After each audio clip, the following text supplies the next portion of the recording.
Very interesting. Three to be precise, defendants acquitted last week of malicious mischief. They are enviro activists from Seattle. In Minnesota, they were turning off the valve of a oil pipeline.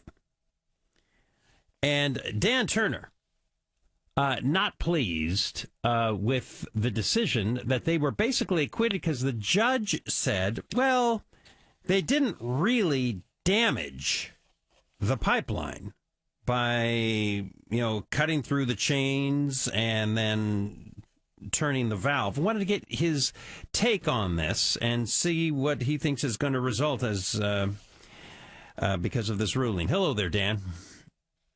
John, thanks for having me on this morning. All right, so I assume you're disappointed with the verdict? I am disappointed with the verdict. This is one of several cases of a coordinated effort by these groups. They call themselves valve turners, and this is their form of protest. They cut the chains on the fences, they cut the chains on the valve themselves, and they turn them off because they think this is somehow protecting the earth. The ones in Minnesota that you're talking about were acquitted, but one man in Oregon was found guilty. He received no jail time. When North Dakota was found guilty, he was given 1 year jail time.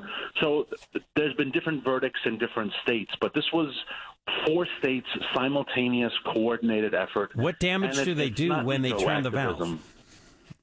Well, the judge in that sense is right. They technically did no damage. That's a good credit to the welders who made those pipelines because they're not supposed to be turned off arbitrarily, right? You're talking about millions of gallons of oil rushing through them at very high speeds.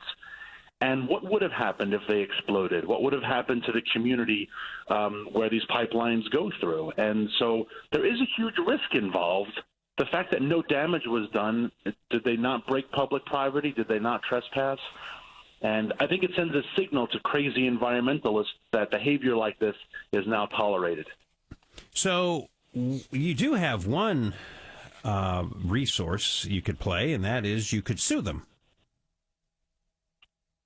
Yeah, hopefully the energy companies and the owners of these pipelines take a firmer stance in protecting their interests. I doubt they will because they're on the wrong side of the climate change battle, right? These are the guys who are in the public eyes guilty of perpetrating climate change crimes against humanity.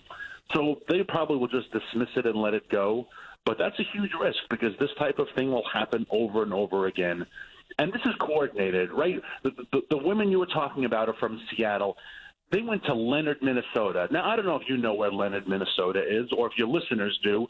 Probably not many people in Seattle could find Leonard, Minnesota.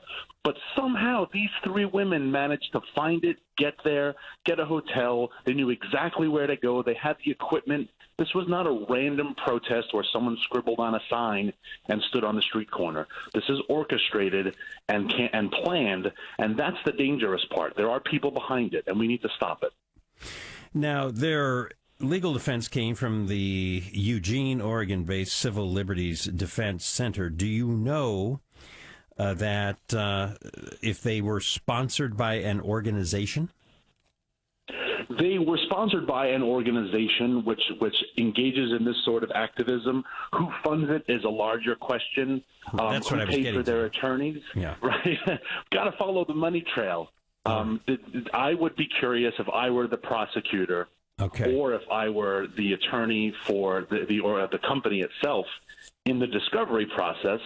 Could I see your plane ticket? Could I see the credit card bill for your plane ticket? We will. Dan Turner, women... thank you for joining us. We're going to follow the progress of these activists and what they do next, because obviously they didn't get much of an incentive to stop doing what they're doing from the port.